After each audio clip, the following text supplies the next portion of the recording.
guys welcome කියලා පිළිගන්නවා anime RSL එකත් එක්ක. ඉතින් අද ගෙනල්ලා තියෙන්නේ Marshall series එකේ season 2 එකේ first part එක. ඉතින් season 1 එක බැලුවේ නැත්නම් ඒකත් ගිහිල්ලා බලන්න. එතකොට තමයි මේ anime එක ගොඩක් හොඳට තේරුම් ගන්න පුළුවන්. ඉතින් අපි යන් අපේ වීඩියෝ එකට.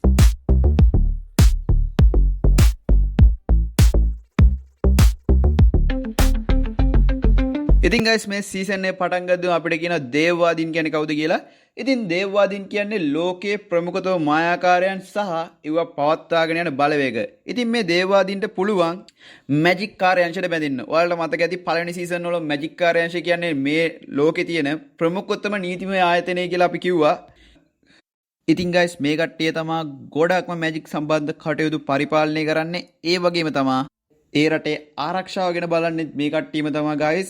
සීන් එක කට් වෙලා යන අපේ මාෂල් ලූප්ස් මායකරත් එක දිනපු සටන ගාවට. ඉතින් එතනින් අපේ මාෂල්ගේ ටීම් එක එයාලගේ රංකාසි ඔක්කොම දිනාගත්තා. ඉතින් දැන් නම් ඒ කට්ටිය දේවවාදියෝ වෙන්න ළඟයි කියලා බෑග්ග්‍රවුන්ඩ් සවුන්ඩ් එකකින් කියද්දිම තවත් කියනවා සිල්වර් ඒ කියන්නේ අර විල්ලන් ටෙරි ෆයිට් එකේදී අපේ මාෂල්ට මැජික් බෑ කියන එක ඔප්පුණා කියලා. ඉතින් දැන් ඒක මාෂල්ට ලොකු කරදරයක් වෙයි කියලා බෑග්ග්‍රවුන්ඩ් සවුන්ඩ් එකේ කියනවත් එක්කම සීන් එක කට් වෙලා අපේ මාෂලු මාෂි කතා කරගෙන ඉන්න තැනකට යනවා. ඉතින් එතනදී ස්ටුඩන්ට් කෙනෙක් එනවා මාෂල්ට මැජික් බෑ කියලා දැනගත්තා කියලා කෑ ගහගෙන. ඉතින් guys එතනදී අපේ මාෂල්ගේ වයර් එක ෂෝට් වෙලා මාෂල් මට මැජික් පුළුවන් කියලා නිකන් රිපීට් කර ඉන්නවා. ඉතින් එතකොටම වගේ අපේ මාෂල්ව ඇදගෙන එතනින් යනවා. ඉතින් යනවත් එක්කම අර ආපු කොල්ලා කියනවා ඔයා මේ මාෂල්ව ආරක්ෂා කරොත් ඔයාට දඩුවම් ලැබෙයි කියලා. ඉතින් ඒක අහගෙන හිටපු අපේ ලාස් පොරට නියම වැඩක් කරලා දානවා. එතකොටම guys අරු නැගිටලා අහනවා ඇයි ඔයා මට මෙහෙම වැඩක් කරේ කියලා. එතකොටම ලාස් කුන් කියන්නේ සවුන්ඩ් මාව තරහා කරගත්තා ඒකයි මම මෙහෙම වැඩක් කරේ කියලා. ඉතින් guys ඒත් එක්කම අපේ ගර්ලුයි රතු කොණ්ඩේ එනවා. guys හොඳම සීන් එක තමයි රතු කොණ්ඩේ සම්පූර්ණයෙන් බැන්ඩේජ් වලින් ඔතලා තියෙන්නේ. ඉතින් පොරගේ ඔළුව තැලිලා ඊට පස්සේ ඇටහයක් කැඩිලා අත් කකුල් හතරම අස්ති කැඩලා එන සීන් එකක් වෙලා තියෙනවා. ඉතින් ඒත් එක්කම සීන් එක කට් අපි හැමෝම අඳුරන 302 කාමරේ ගාවට යනවා. ඉතින් අපේ මාෂලුයි සෙට් එක එකතු වෙලා පාටි එකක් දානවා. ඒ කට්ටිය අර මේ ලූස් මායාකාරන්ට එරෙහිව ෆයිට් එක දින්න එකට. හොඳම සීන් එක කියන්නේ ඉතින් පාටියට සෙට් වෙලා ඉන්නවා අපේ පපට් මාස්ටර් and අපේ මාස්ක් ගර්ල්. ඉතින් අතල්ලගේ පාටි එක එන්ජොයි කර ඉද්දී අපේ මාස්ක් ගර්ල් මුළු ඇනිමි සීරියස් එකටම වටින ඩීටේල්ස් වගේක් කියනවා. ඉතින් මේ වෙනකොටත් මාෂල්ලා ටාගට් කරලාලු තියෙන්නේ ඉනසෙන්ටෝ සීරෝ කියන කෙනා. ඔයාලට මතකද දන්නේ ලාස්ට් එපිසෝඩ් එකේ සීසන් 1 එකේ අපි අර කෙනෙක්ව ගිහිල්ලා කතා කරනවා දැක්කේ. අන්න එයාගෙට තමයි මේ කියන්නේ. ඉතින් එතනදි තමයි කියන්නේ අපේ පපට් මාස්ටර් එයාගේ තුන්වෙනි පවර් එක ගත්තේ කොහොමද කියලා. ඉතින් මේ ඉනසෙන්ටෝ සීරෝට පින් සිද්ධ වෙන්න තමයි එයාට එයාගේ තුන්වෙනි ඉර හම්බෙලා තියෙන්නේ. ඉතින් guys දැන් එයාලා මාෂල්ලා ටාගට් කරලාලු තියෙන්නේ. මේ විල්ලන්සත් කලින් අය වගේම තමයි මෙයාලට ඕන ලෝක විනාශ කරන්න තමයි. ඒ වගේම තමයි guys අපේ මාස් ගර්ල් මාෂල්ට තෑන්ක් කරනවා එයාව අපේ පපට් මාස්ටර් එයාලගේ බන්ධනෙන් බේරගත්තට. ඉතින් guys මේ හැමදේම වෙද්දි අර කලින් ගුටි කාලා ගිය කොල්ලෙක් ඉන්නේ. අන්නේ පොර ඇවිල්ලා හොරෙන් බලාගෙන ඉන්නවා මාෂල්ට මැජික් බෑ කියලා ඔප්පු කරන්න. ඉතින් එතකොටම තමයි එයාලා දකින්නේ අපේ මාස් ගර්ල් ඒ කියන්නේ ලැන්ක් නිවාසයේ හොඳම දෙවෙනියා. ඉතින් පොර ආයෙ හෙමිසරේ අනිත් පැත්ත හැරෙද්දි පපට් මාස්ටර් එතන හිටන් ඉන්නවා. පොර හොඳටම බයලා එතනින් දුවගෙන යනවා guys. ඒත් එක්කම අර පණිවිඩ අරන් එන බස් එක ඇවිල්ලා මාෂල්ලාගේ දොර ජනෙලෙත් කඩාගෙන ඇතුළට එනවා. ඉතින් ඒ බස් එක අරන් ගිහලා තියෙන පණිවිඩය තමයි මාෂල්ට පහුවදා මැජික් කාර්යාංශයට එන්න කියන එක. ඉතින් guys පහුවදා උදේ මාෂල් මැජික් කාර්යාංශයට යනවා මෙයාලා එන්න කිව්ව හේතුව බලන්න. ඉතින් ගියාම තමයි දකින්නේ මාෂල්ට එන්න කියලා තියෙන්නේ guys. එයාගෙන නඩු විභාගයක් අහන්න. මොකද මාෂල් එයාලට මැජික් පවර් එකක් නැහැ කියන එක හැංගුවා කියන එක දැන් ඔප්පු වෙලා ඉවරයි. ඉතින් guys එතනදී මාෂල්ට ලොකු ප්‍රශ්නයක් වෙනවා. මොකද එතෙන්ට එක දේවවාදියෙකුත් ඇවිල්ලා ඉන්නවා මේ නඩු විභාගේ බලන්න.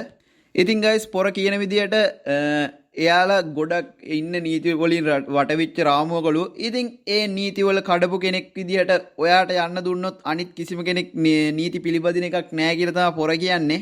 ඉතින් guys පොර කියනවා තමුන්ට මැජික් බැරි නම් ඊට වැඩිය ලොකු ආශ්චර්යයක් අපිට පෙන්වන්න ඕනි කියලා. එහෙම නැත්නම් තමුන්ට මෙතනින් බේරලා යන්න බෑ වගේ සීන් එකක් කියනවා.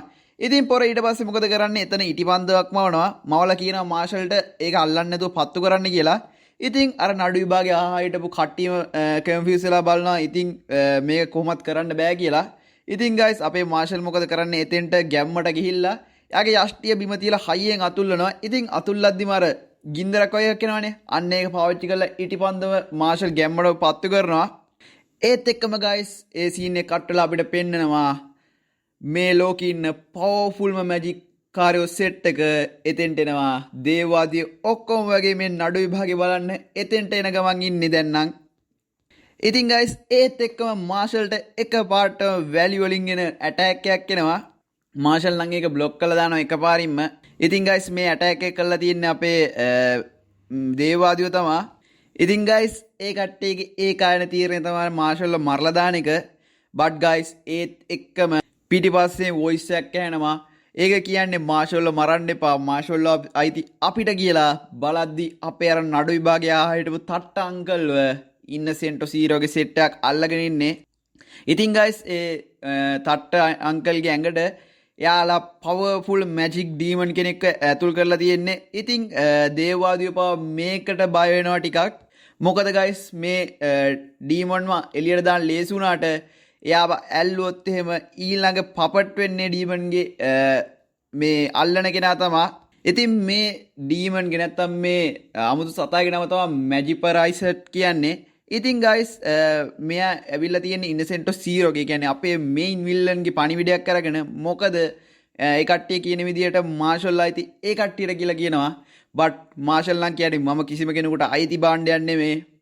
ඉතින් ගයිස් අපේ මාෂල් නම් මේවා සත පහකට ගණන් ගන්න. මාෂල් එක පාටම අනිත් කට්ටිය එපා කියද්දි ගිහිල්ලා අර සතාව ඇදලා ගන්නවා අර මේ ඩෑල් එකකින් එළියට අරගෙන එක පාටම කටේ දා ගන්නවා. ඉතින් වටේ ඉන්න සෙට් එකම හිතන්නේ මාෂල්ට නම් දැන් ෂොට් එක හම්බුණා කියලා. ඒත් ගයිස් අපේ මාෂල් කියන්නේ මාෂල්ම තමයි. ඉතින් මාෂල් මොකද කරන්නේ? සතාව අරගෙන ඒ සතාවෙන් අර බැලුන් වලින් එක නිර්මාණ කරන්නේ. අන්න ඒ වගේ නිර්මාණයක් කරලා දාලා ඉතින් කට්ටිය මහනවා මාෂල් කොහොමද ඒක කරේ කියලා බලද්දි මාෂල් ඒ සතාව එකපාරට කට ඇතුළට දාගෙන දිවෙන් ඒ සතාව ගැට ගහලා දාලා. ඉතින් ගයිස් ඊට පස්සේ මාෂල් කියනවා දැන් නම් මේ නඩුව ඉවරයි මම යනවා කියලා. ඒත් එක්කම අපේ අර එක දේවවාදියෙක් කියනවා තාම ගැටලුව විසඳිලා නැහැ කියලා. එයා කියන විදිහට දැන් නම් මාෂල්ව අනිවාර්යෙන් මරන්න ඕනේ. ඒක තමයි දැන් මේකේ රූල් එක. බට් මාෂල් කියනවා මම කොහෙවත් යන්නේ නැහැ කියලා. අර පොඩි ළමයි කොහෙවත් යන්නේ නැහැ කියලා එක තැන වැටෙන්නේ. ඒ වගේ තමයි මාෂල්ගේ කකුල් දෙක පොළොවට යවා ගන්නවා. බට් ගයිස් මේ දේවවාදිය පට්ට පවර්ෆුල් එක පාටම එක දේවවාදියෙක් වැලි ගොඩක් වගේ වෙලා ගිහිල්ලා මාෂල්ගේ පිටිපස්සෙන් මතුවෙනවා.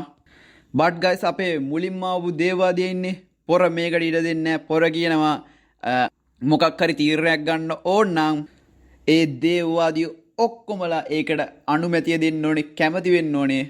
බට් ගයිස් අපේ අර මුලින්ම ආපු දේවවාදිය තාම යාගේ අදහස දක්වලා නැහැ. ඉතින් මේකට නිකන් අර අපි පාර්ලිමේන්තුව වගේ තමයි. ඉතින් එයා කියන විදිහට මාෂල්ව මරන්න දෙන්නේ නැහැ. ඉතින් ගයිස් මේ ඔක්කොම ASCII අපේ ඩම්බල්ඩෝත් මෙතෙන්ට එනවා. ඉතින් ඒත් එක්කම බෑග්ග්‍රවුන්ඩ් සවුන්ඩ් එකකින් කියනවා මාෂ් බාන්ඩ්ගේ අනාගතයට මොකක් වෙයිද? දේවවාදියොත් ඇවිල්ලා අපේ දේවවාදියන්ටත් වැඩි ඉන්න උඩින් ඉන්න ඩම්බල්ඩෝත් ඇවිල්ලා අපේ මාෂ් බාන්ඩ්ගේ අනාගතයට මොකක් වෙයිද කියනවත් එක්කම මේ එපිසෝඩ් එක ඉවර වෙනවා. ඉතින් ඉක්මනට සෙට් වෙන්න ඊළඟ එපිසෝඩ් එකකින් ගිහින් එන්න. ගුඩ් බයි.